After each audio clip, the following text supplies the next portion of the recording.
Yo guys, and as you can tell by the thumbnail and by the title of this video, I am back with another review, and this time it is the Smackdown review that happened last night.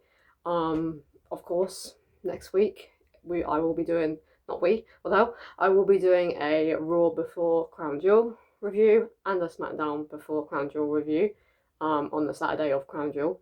Kind of annoying that I have to film them. Actually, oh no, I know Smackdown is on at 1 a.m. No, 1 p.m. sorry, UK time in the afternoon instead of in the morning. So I could film it after. Yeah, I might actually film it after. So there might actually be the review out on the actual day that Smackdown happened instead of the next day, because it's on in the afternoon in the UK. So actually, no, there'll be a review out on the Friday.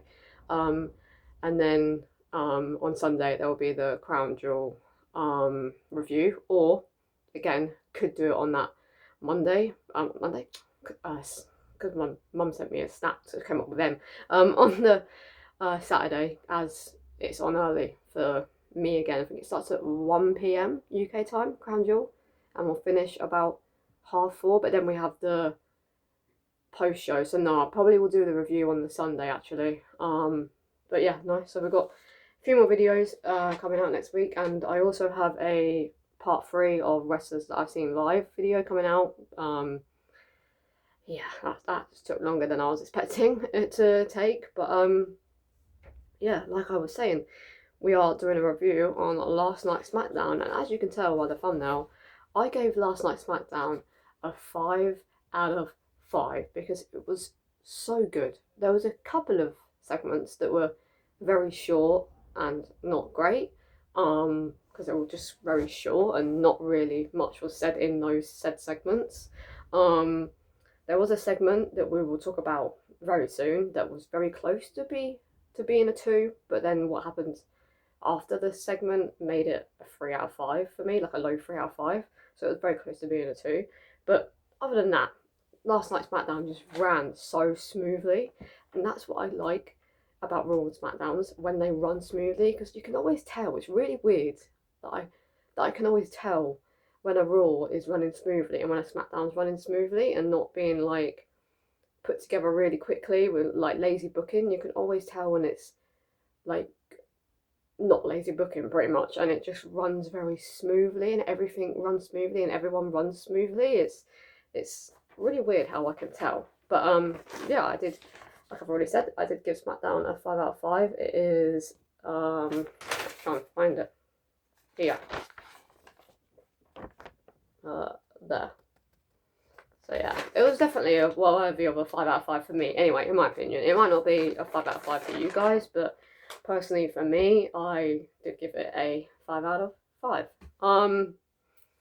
Yeah, we kicked off SmackDown last night with Cody Rhodes, like immediately. Normally we get like a backstage like walking of wrestlers like making their way to the arena, but this time it just straight away kicked off with Cody Rhodes, and then immediately he was interrupted by Heyman and the Vision, and he pretty much was doing that for the simple fact alone that Randy Orton would come out to help Cody Rhodes, because the Vision was there, and obviously Paul Heyman knew that Randy wouldn't want Cody to be beaten down by the Vision, so Randy would have showed up, because Heyman has said that he's come to talk to Randy, not Cody, because Randy Orton's ignoring his texts.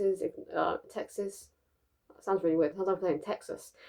Texas, ignoring his calls, ignoring his emails. So the only way that Paul Heyman was going to get any words into Randy Orton's head face to face was by interrupting Cody Rhodes. And there is definitely seeds being planted in Randy Orton's head by what Paul Heyman was saying to Randy during that segment, pretty much saying that he would be a better champion than Cody Rhodes, win or lose. If Cody Rhodes was to get pinned, for example, from Seth Rollins this Saturday at Crown Jewel, then Randy Orton will definitely feel that he would be a better champion than Cody Rhodes, because he would feel that he would beat Seth Rollins. And just, yeah, pretty much planting seeds in both Cody Rhodes's and Randy Orton's head during that whole segment. Will Randy Orton turn heel is the question, though, and will it be sooner than we all think it's going to be? I have a theory at the end of this video. I was going to leave the theory that I have for my Crown Jewel prediction video, but I can just repeat myself in that video and say what my theory is on that anyway, just for people that don't watch my SmackDown reviews but watch my Crown Jewel prediction video. So I'll just repeat myself if I decide to say at the end of this video during what happened in the last segment, which I most likely will say what my theory is on this whole Randy Orton and Cody situation. Yeah, I gave the segment as a whole a 3 out of 5 because Cody Rhodes didn't say anything, Randy Orton didn't say anything. There was no brawl happened. Heyman spoke for like a good 5-6 minutes, and that was pretty much it. There wasn't much to take from it, so it was quite a low 3 out of 5 for me. But the reason why I gave it a 3 out of 5 and not a 2 out of 5 is because of the seeds being planted in Randy Orton's head and the way that they planned this out, that if the Vision came out to attack Cody Rhodes, Randy Orton would come out to help Cody, and that's the whole point in Paul Heyman immediately interrupting Cody Rhodes. So for them reasonings, I gave it a low 3 out of 5, but wasn't a great start to SmackDown, so I was kind of a little bit worried that this SmackDown wasn't going to be that good, because the start of the show wasn't good or great. It was decent, but I was completely wrong. Obviously I don't speak about everything that happened on SmackDown, obviously, because this video would be way too long if I spoke about everything that happened on SmackDown, but I have wrote down the US Open Challenge match, because what a fucking 4-star classic that match was. But Carmelo actually came out to answer the call, because him and The Miz had a disagreement and argument sort of thing backstage about the fact that Carmelo is done with The Miz, and he came out, done a promo about the fact that he hasn't got anyone holding him back now, and then out of nowhere, The Miz skull crushy finales him, and he is unable to compete for the United States Championship, and very slowly from behind, Aleister Black answers the call instead, and he said that it's unfortunate that Carmelo was taken out, but he's up for a US Open Challenge. And oh my god, like I've already said, what a 4-star classic this was. Absolutely fucking incredible. Like, what a good match this was. Like, absolutely incredible. We had so many near falls from both Seth Rollins, what the fuck, from Sami Zayn and Seth Rollins in my head for some reason, and Aleister Black.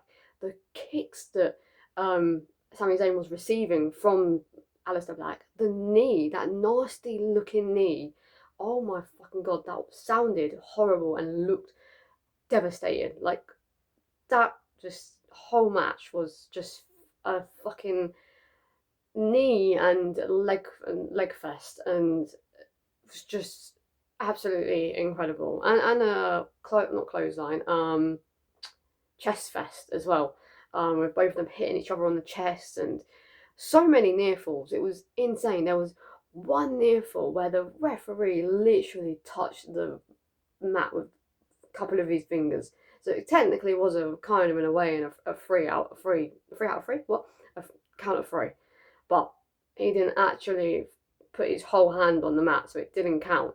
But honestly, there was some moments where I actually thought Aleister Black was winning, and he actually won.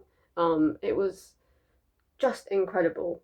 And then Damian Priest came out to cause a distraction by Aleister Black that made Sami Zayn able to pick up the victory with the Helluva Kick and the Blue Thunder Bomb. And I don't mind that Damian Priest came out to attack and distract and attack Aleister Black, because the match was quite long anyways. If it happened like quite early on in the match, I would have been quite annoyed. But the fact that we got like a good 10-11 minute match before that actually happened, I'm not that bothered that it happened because it didn't ruin the match for me, because we got a lot of a very good match before Damian Priest made his appearance shown. But yeah, Sami Zayn was able to pick up the victory, and then Damian Priest dragged Aleister Black and delivered the Razor Edge to the announce table to Aleister Black, and announced that next Friday, for the go home show for Crown Jewel, we are getting a match that we'll speak about when I speak about all the matches that are happening on next week's Smackdown. So yeah, a 4 out of 5 star match, personally, in my opinion, between Aleister Black and the still retaining United States champion Sami Zayn. Absolute banger of a match. Incredible.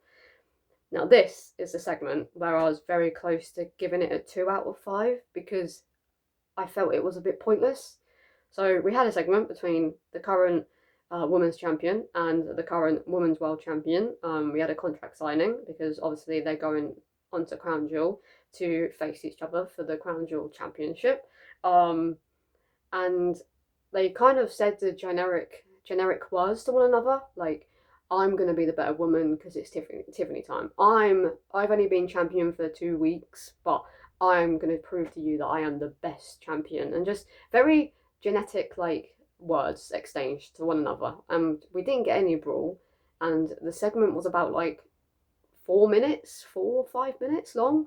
I won't even say it was that. It's probably, about 4 minutes long. So when Tiffany started to exit the ring and walk to the ramp, I was like, bruh, is that really it? Like, because sometimes when they walk to the ramp, it cuts off into an ad break. So I wasn't expecting anyone to come out and attack Tiffany because, like I've just said, sometimes we follow them to the entrance ramp and it just cuts off into an ad.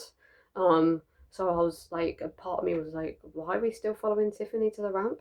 But then she was attacked by Julia, and I was like, okay, that's a bit random. All right, okay.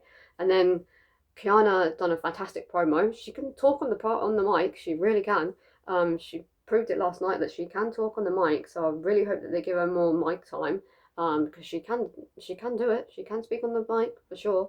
And I actually thought that what was going to happen was that they were going to scrap doing Tiffany versus Stephanie for the Crown Jewel Championship, and they were going to do Stephanie versus Julia for the Crown Jewel Championship, but also for both championships, because I was really confused of why Julia was coming out to make a suggestion to Stephanie, because I just felt that was really random, and that's what I thought. But then I was like, wait a minute, that don't really make sense, because the world championship, women's world championship is Raw, and the United States championship is SmackDown.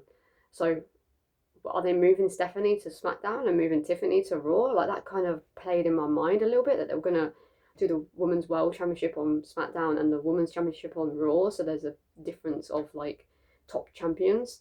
Instead of it being world and world, it was world and women's, and then world and WWE kind of thing. So I thought they were gonna do something different. No, sorry, WWE and world. So I thought they were doing that, but then it was just Kiana trying to recruit Stephanie into her group, even though Stephanie's a Raw superstar. So it didn't really make any sense.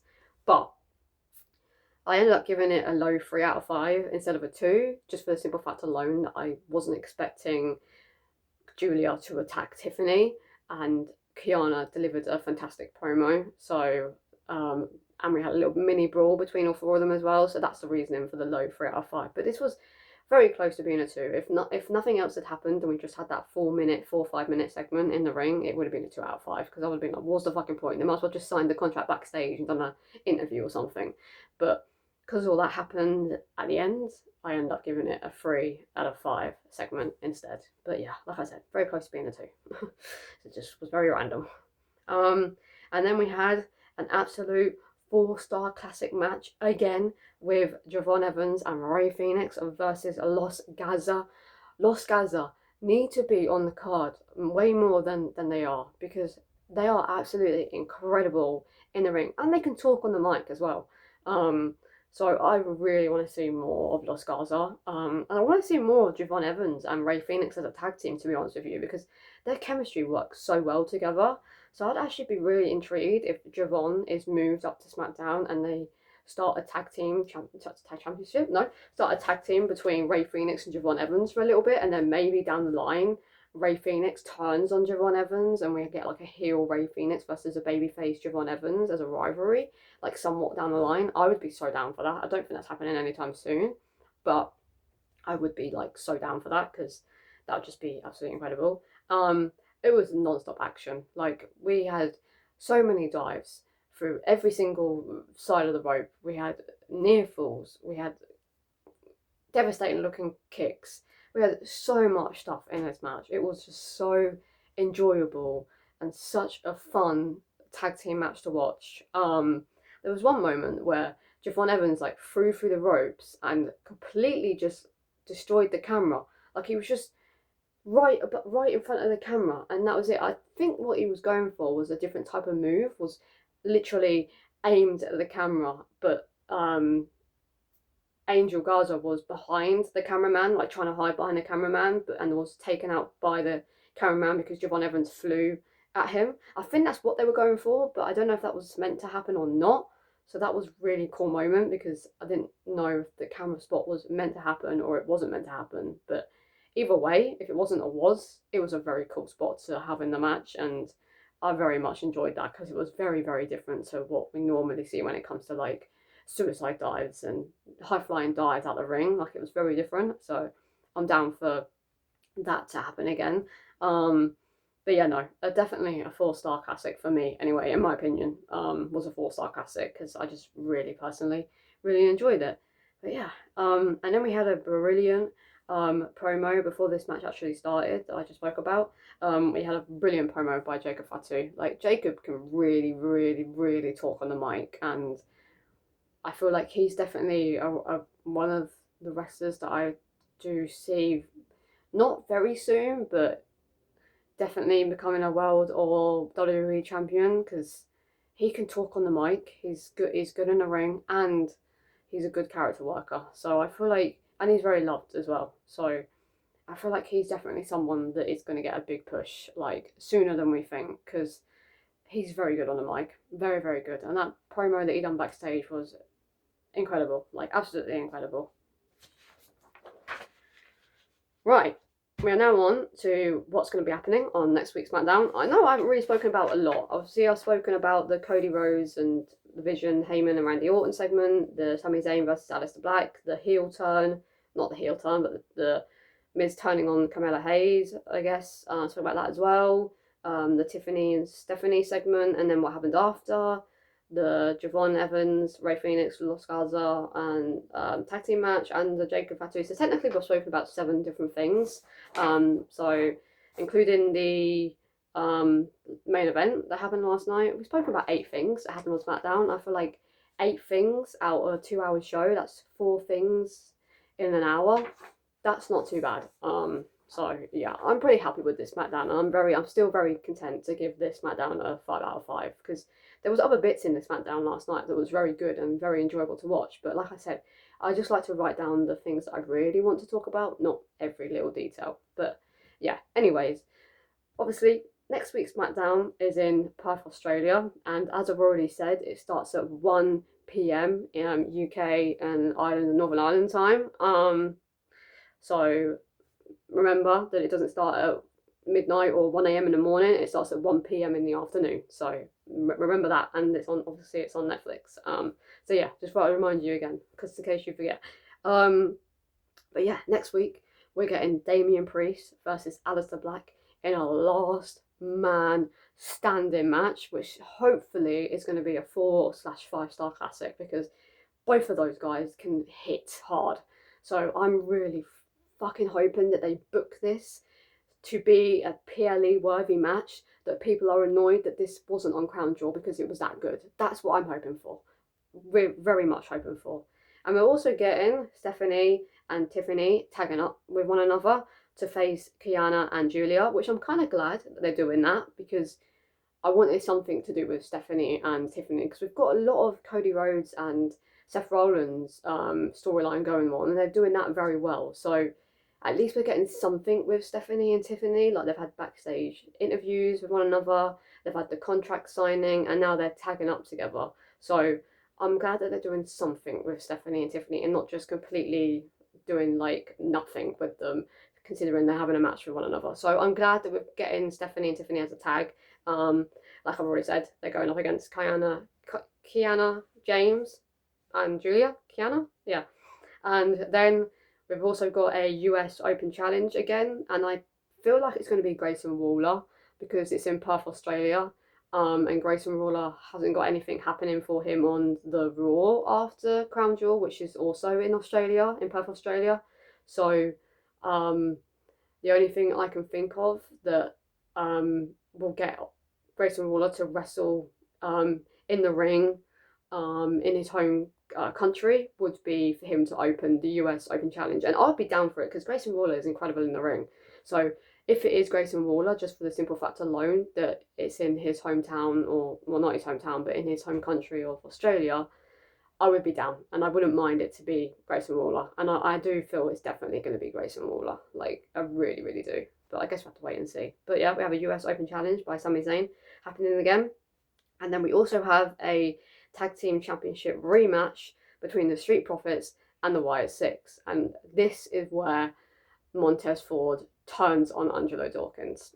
100%. This has to happen sooner rather than later. I don't want them to drag this whole Montez is going to turn on Angelo. Angelo's going to turn on Montez. Oh my god, they can't work together. Like, I don't want this to be dragged on for too long. So I'm really hoping that on Friday Night SmackDown next week that the Street Profits finally break up and we get a storyline between Montez Ford and Angelo Dawkins for a bit. And I would presume that Montez will be the heel and Angelo Dawkins will be the babyface. But I'm not too sure. They could surprise us and Angelo Dawkins turns on Montez instead of the other way around. So I don't know. Guess we'll have to wait and see. But yeah, I'm hoping that that happens either after, probably after, to be honest with you. I don't think it will happen during. I think it will happen after the match because they'll be beaten by the Wyatt Six again, and then that will cause one of them to turn on each other. Angelo to turn on Montez, or Montez to turn on Angelo Dawkins. But yeah, it needs to happen sooner rather than later. Yeah, they're the 4 matches that we're getting on Friday Night SmackDown next week. And I'm so down for all 4 of them. Like, so down. I'm so excited for SmackDown next week. And Raw looks incredible as well. We've got Roman Reigns opening in the show, probably to call out Bronson Reed again, to have a rematch for what he done to him at Clash in Paris. So probably getting a rematch between Bronson Reed and Roman Reigns at Crown Jewel, probably in some sort of stipulation, hopefully, not just a normal one-on-one match. And then CM Punk is also back from having a little hiatus. So I'm curious and wondering what he's going to say. Very curious. What's next for CM Punk? And then obviously we've got Maxine Dupree versus Becky Lynch. Hopefully we get an AJ Lee return to set up possibly not Crown Jewel, I don't think. Maybe Saturday Night's Main Event to help with ticket sales for that, maybe. There's a possibility that they go down the Saturday Night's Main Event route instead of at Crown Jewel for the Intercontinental Championship. Maybe they do it at Saturday Night's Main Event instead with Becky and AJ. And then we've also got Lara Valkyria versus Roxanne Perez. Again, I feel like we've had that match about 72 times, but I'm down for it because they're both incredible in the ring and they both have very good chemistry. So I'm down for another match between them because they're always really good. So I'm down. So yeah, Raw looks good, but SmackDown looks amazing. So, but hopefully Raw's good. Hopefully, fingers crossed, because it's the go home show for Crown Jewel. So hopefully it's a good one. But I guess we'll have to wait and see for Monday Night Raw. That starts at 1 a.m. In the UK this time, by the way. It's not at midnight this time. It starts at 1 a.m. in the UK. So yeah, just thought I'd clarify that as well. On Netflix, of course. But yeah, the main event was Cody Rhodes and Randy Orton versus The Visions, Bron Breakker and Bronson Reed. I gave this match a 3 out of 5. A high 3 out of 5, because I don't feel it was like a 4 or 5-star classic like the Javon Evans and Rey Fenix versus Los Garden match and the Aleister Black and Sami Zayn. I don't feel it was nowhere near as good as those 2 matches. But I still feel it was quite enjoyable to watch, so I gave it a 3 out of 5. By the way, there was one more match that happened on this SmackDown. It was Chelsea Green and Alba Fire versus Saruka and Sahara. That was a low 3 out of 5 match. It was very short, but considering how short it was actually pretty enjoyable. Yeah, so that's also the other match. I just thought I'd quickly speak about that because I've spoken about 3 out of 4 matches. So I might as well just add that in just briefly. But yeah, like I said, I gave it a 3 out of 5 because Cody was destroyed for like 80% of this match, which I found very odd. But at the same time, makes a hell of a lot of sense because obviously Cody's going on to face Seth Rollins a week today at Crown Jewel for the Crown Jewel Championship. So they want Cody to not be at 100% as much as possible. So I understand why Cody was beaten down for the majority of this, but it kind of put a damper on the match because we didn't really see much Randy Orton. And I mean, we barely saw anything. About 20% of Randy Orton we saw. So we didn't really get to see much Randy Orton. So yeah, that was kind of a little bit disappointing because I would love to have seen a bit more Bron Breakker and Randy Orton in the ring together. But oh well. What I found funny though is that I called it literally 3 seconds. So as I finished my sentence, I went, I bet you when Randy Orton goes down to do the RKO, before he even started to go down to do the RKO, Seth Rollins is going to come through and curb stomp him. And literally, I said that. Randy Orton got onto the position to do the RKO taunt that he does, and Seth Rollins comes running into the ring and curb stomps Randy Orton. Called it. Literally called it before Randy Orton was even in the position to do the taunt. So I was like, you know what, I'll book that. But I did find it absolutely hilarious what Seth was wearing. He looked like he came from Iowa on a fucking horse. All he needed was a hat, a cowboy hat, and voila, we've got a cowboy Seth Rollins coming down on a horse from Hawaii. Oh, Hawaii? Hawaii? No, not Hawaii. That's fucking, it sounds like Hawaii. Iowa. Iowa. Yeah, Iowa? Is that how you pronounce his hometown? Hawaii? I keep saying it and then I try to say it again. I completely miss Iowa. Iowa. It looks like it came from Iowa on a fucking horse. It was just hilarious. But he looked sick though. But it was just funny because I've never really seen him in like a cowboy looking outfit. Like I was saying to myself, like if you watch AEW, I was like, what in the Hangman Adam Page is going on? Because he looked exactly like Hangman Adam Page. If he had blonde hair, like he used to have blonde hair, quite some time ago, bro, Hangman Adam Page would have been fuming that Seth Rollins was copying his outfit choices because it kind of looked like a Hangman Adam Page type outfit. It was very funny, but suited him, but very funny. But yeah, and then Seth Rollins told the Vision to leave Randy Orton and Cody Rhodes alone because Cody Rhodes came into the ring to help Randy Orton because obviously the Vision were able to pick up the victory due to Seth Rollins' curb stomp. And then Cody came into the ring to check on Randy. And then Seth pushed the Vision out of the way and said, leave it. They started to walk away and then Seth saw that Cody Rhodes was in the ring and couldn't help himself, even though Paul Heyman was constantly telling him to leave him because he's getting in your head. But Seth didn't listen. He ran into the ring, but instead of curb stomping Cody Rhodes, he got cross-rosed. And Paul Heyman was struggling, but trying to keep the Vision from going into the ring. And that's how the night ended, with Seth Rollins getting curb stomped. I definitely think Seth Rollins is winning. And here is the theory that I have with this whole Cody Rhodes and Randy Orton storyline that's kind of going on at the moment, with the seeds being planted by Paul Heyman, and also what I see happening during the match between Seth Rollins and Cody Rhodes at Crown Jewel. Right, as we've seen, Seth Rollins curb stomped Randy Orton, and I have a feeling that instead of the Vision coming out to distract Cody Rhodes and help Seth Rollins to win, I actually think it's going to be Randy Orton that comes out and distracts Seth Rollins because of what happened on Friday Night Smackdown with Seth curb stomping Randy, but by accident, Cody Rhodes gets distracted by Randy Orton and Seth Rollins is able to pick up the victory with the help of Randy Orton, but it wasn't meant to go like that. So Seth Rollins used it as a help that Randy Orton came out and distracted Cody Rhodes by accident, but it wasn't meant to go down that way. And that's where seeds get planted in Cody Rhodes' head even more, that Cody is starting to become paranoid that Randy Orton done that on purpose. But Randy Orton is constantly, over the next few weeks, is trying to put it into Cody Rhodes' head that he didn't do that on purpose. It was an accident. But because Cody Rhodes starts to be a little bit funny with Randy Orton, it causes Randy to get into his own head even more.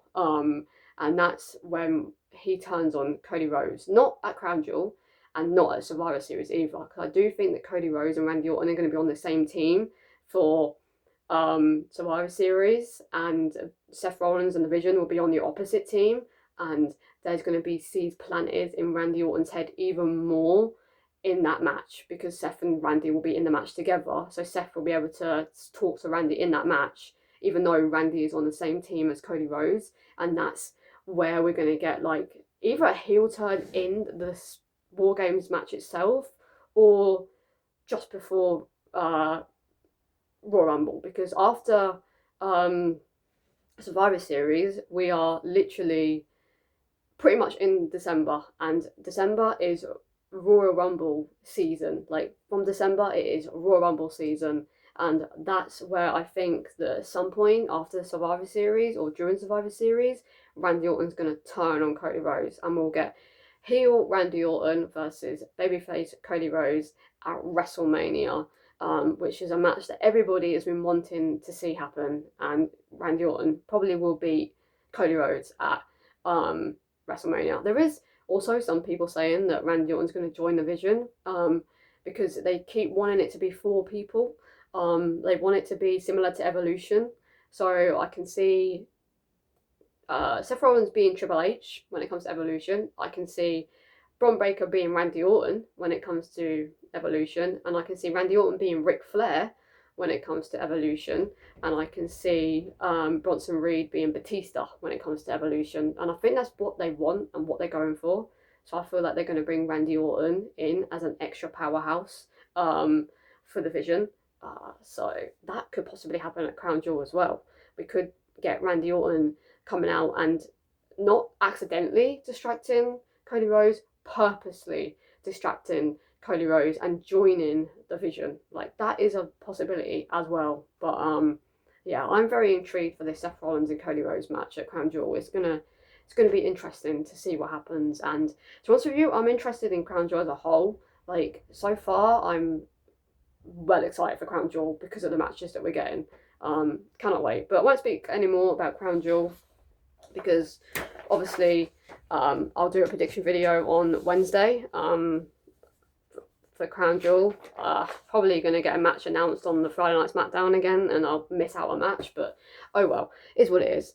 But anyways, guys, I hope you have enjoyed this Smackdown review. Let me know in the comments down below if you agree with me with this being a 5 out of 5 Smackdown, or do you believe it was good but not great, so you gave it a 4 out of 5, or do you believe it was decent? There was some decent matches and decent moments, but it wasn't good or great, so you gave it a 3 out of 5, or do you believe that this was quite a meh Smackdown, nothing really excited you? There was a match and a segment that kind of excited you, but not really, so you gave it a 2 out of 5, or do you believe that this was the worst Smackdown of the year? You wish this Smackdown never happened, and you will never go back and watch anything to do with this Smackdown, so you gave it a 1 out of 5.